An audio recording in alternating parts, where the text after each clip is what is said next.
கேரள எல்லையான புளியரையில் கனிமவள கடத்தலை தடுக்கும் பொருட்டு சுற்றுச்சூழல் துறை அமைச்சர் ராஜு நள்ளிரவில் திடீர் ஆய்வு மேற்கொண்டார்.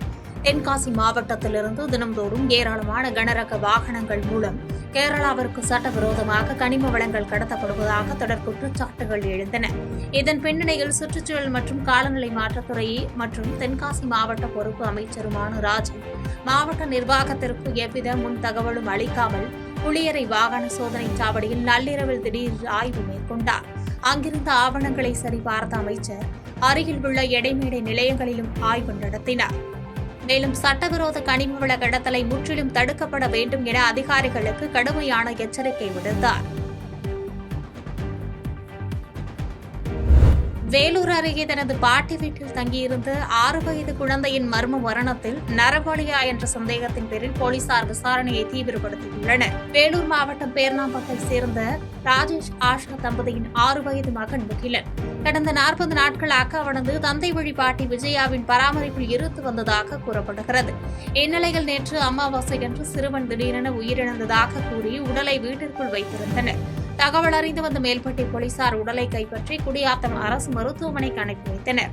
சிறுவனின் உடலில் காயங்களும் பின்புறம் தலை நசுங்கியும் காணப்பட்டதால் அவன் அடித்து கொலை செய்யப்பட்டதாக தாய்வழி உறவினர்கள் குற்றம் சாட்டுகின்றனர். மேலும் பாட்டி விஜயா தொடர்ந்து மாந்திரிக செயல்களில் ஈடுபட்டு வந்ததால் அமாவாசை அன்று சிறுவனை நரபலி கொடுத்திருக்கலாம் என பொதுமக்கள் அச்சம் தெரிவித்துள்ள நிலையில் இது தொடர்பாக விஜயாவின் உடனிருந்த மூத்த மகள் ரேவதி என்பவரிடம் போலீசார் தீவிர விசாரணை நடத்தி வருகின்றனர்.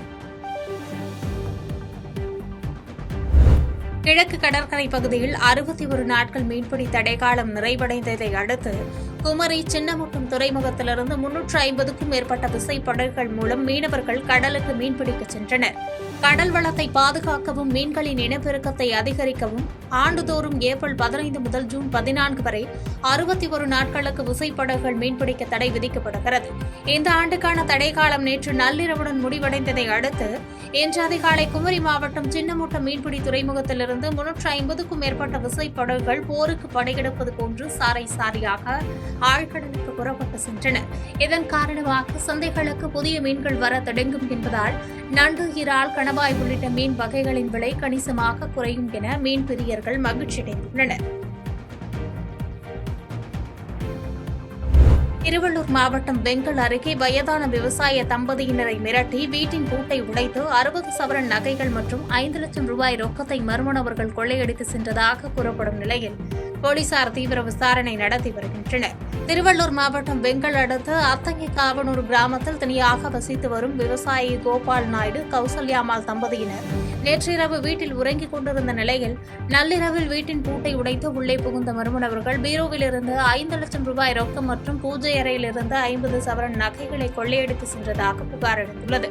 மேலும் கௌசல்யாமால் கழுத்தில் இருந்து 10 சவரன் நகையை மிரட்டி பறித்த போது அவர்கள் கூச்சலிட்டதால் கொள்ளையர்கள் தப்பியோடினர்.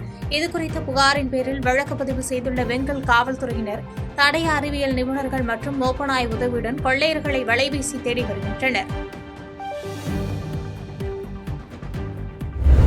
மேகதாது அணை விவகாரத்தில் தமிழகத்தின் நலனுக்காக தமிழக பாஜக என்றும் துணை நிற்கும் என பாஜக தேசிய மகளிர் அணி தலைவர் வானதி சீனிவாசன் தெரிவித்துள்ளார். திருப்பூரில் நடைபெற்ற சர்வதேச யோகா தின ஆலோசனைக் கூட்டத்திற்கு பின் பாஜக தேசிய மகளிர் அணி தலைவி வானதி சீனிவாசன் செய்தியாளர்களை சந்தித்தார். அப்போது பிரதமர் மோடி 4200 நாட்கள் பிரதமராக இருந்து சாதனை படைத்துள்ளதாகவும் 23 கோடி மக்களை வறுமையிலிருந்து மீட்டுள்ளதாகவும் குறிப்பிட்டார். தமிழகத்திற்கு பிரதமர் பல்வேறு திட்டங்களையும் நிதியையும் ஒதுக்கியும் திமுக அரசு அதை முறையாக பெற்றுத்தரவில்லை என குற்றம் சாட்டினார். மேலும் கோவையில் 3 ஆண்டுகளில் விமான நிலையம் மேம்படுத்தப்படும் என்றும் மேகதாது அணை விவகாரத்தில் தமிழக பாஜக என்றும் தமிழகத்தின் நலனுக்காக துணை நிற்கும் என உறுதியளித்தார். தமிழகத்தினுடைய நலனை பாதுகாப்பதற்கு பிஜேபி முழுமையாக உடன் நிற்கும். அது மட்டுமல்ல, மத்திய அரசாங்கம் என்ன சொல்லியிருக்கு, தமிழ்நாட்டோட அனுமதி இல்லாம புதிதாக அணை கட்ட விட மாட்டோம்னு சொல்லியிருக்காங்க. நீங்க காவிரி அணை பிரச்சனை எவ்வளவு, நீர் பிரச்சனை எவ்வளவு வருஷம் இருந்தது. கடைசியில பிரதமர் மோடி அவர்கள் வந்ததுக்கு அப்புறம் தான் இந்த பிரச்சனைக்கு முற்றுப்புள்ளி வைக்கப்பட்டு நம்மளுக்கு வருஷம் தண்ணி வந்துட்டு இருந்தது. எந்த ஒரு சூழ்நிலையிலேயும் தமிழகத்தினுடைய நலன் பாதிக்கப்படுவதற்கு தமிழக பாஜகவும் அனுமதிக்காது, மத்திய பாஜகவும் அனுமதிக்காது.